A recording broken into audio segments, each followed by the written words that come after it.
Drawing in a museum and public places can be overwhelming, but I have some tricks to share with you so it can be fun and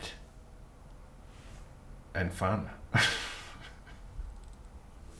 I always encourage people who wants to learn how to draw to go out and draw from real life, to observe the nature, animals, plants, visiting museums, interesting exhibitions.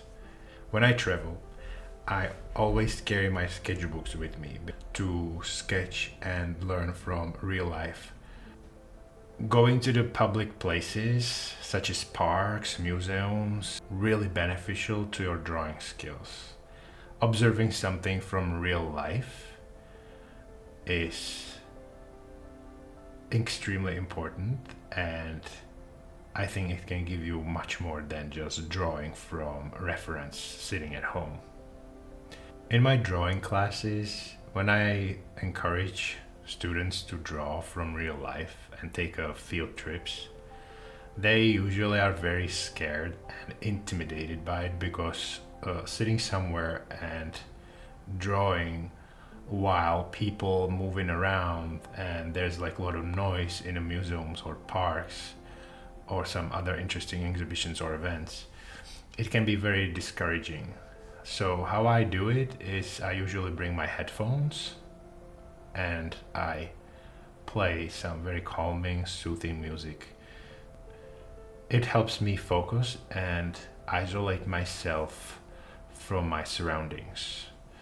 Important thing to mention here is that this is something that has to be practiced as everything else. Of course, you are gonna feel bad and nervous and discouraged when you will go out there and draw something from real life for first time. So consistency here is a key. I would suggest maybe something like once a 14 days to go out and draw something that's real so you can observe it, touch it, maybe walk around it and see it from a different angles. You can start easily with public parks during the week or botanical gardens with objects that don't move and they stay still. As you will feel more confident with drawing out there, you can start visiting more crowded places. Important thing to say is that you will never be able to draw everything what's out there. You have to be very selective of what you want to learn about and what you want to draw. So I would recommend to definitely take your phone with you, at least your phone. If you have a better cameras, definitely take them with you as well. And take a lot of pictures so you can use it later. There's many different ways of how to tackle field trips like this and how to work with it. You can run through the zoo or a museum and draw everything that is out there, but you will not be able to do fully rendered drawings, or you cannot just like spend a whole day there, right? It's just gonna be very exhausting. So you need a little bit of a game plan here of how you can approach it. One of the advantages of drawing from real life observation is that it can improve your drawing from imagination because your brain is remembering details more convincingly.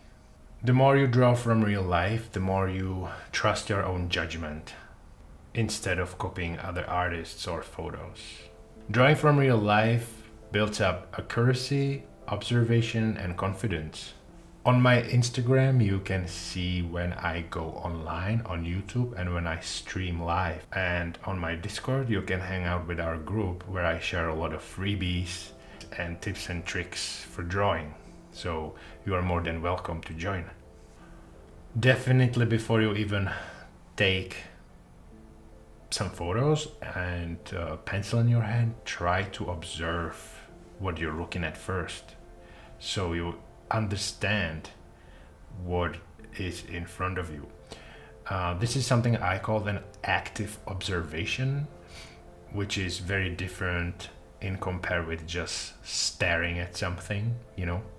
I usually like try to observe something, and I'm trying to be aware of things such as form, structure, how the light hits that surface, and what does it tell me about the volume of that subject that I'm looking at, right? I try to observe textures, details.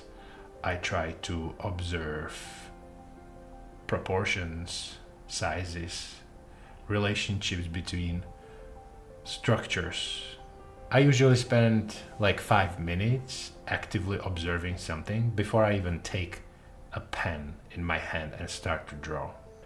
If you decide to go to zoo or a natural history museum, make sure that you know your fundamentals.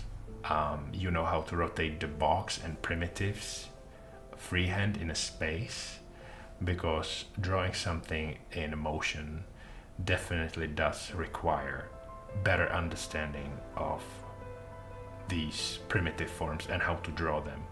You can now sign up for live online drawing classes that I organize.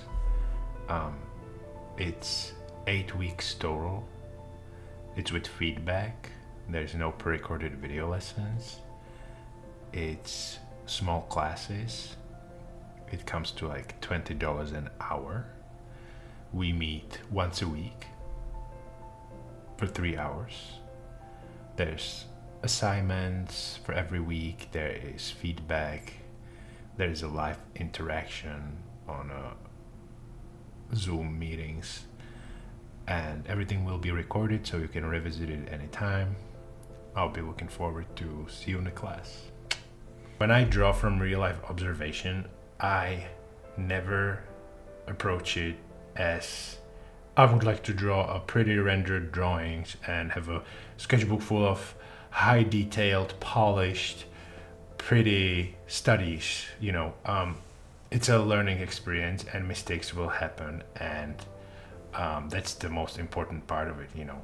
Even a small quick gesture drawings that are not pretty at the first look are very valuable to your building your skill set and mileage in drawing. So try to be aware of that and do not fall in a trap of drawing pretty pictures. I'm very selective when it comes to choosing what I want to study and learn. So try not to learn and draw everything. Pay attention to what you like and what catches your attention. If you like this video and information that I'm sharing with you and all the experiences I have picked up over the years and years of drawing, I'll be more than happy if you will subscribe to this channel, leave me a comment or a like, or will join the Discord. So it will encourage me to do more of this content for you. So thank you so much for the watching, and I will see you next time.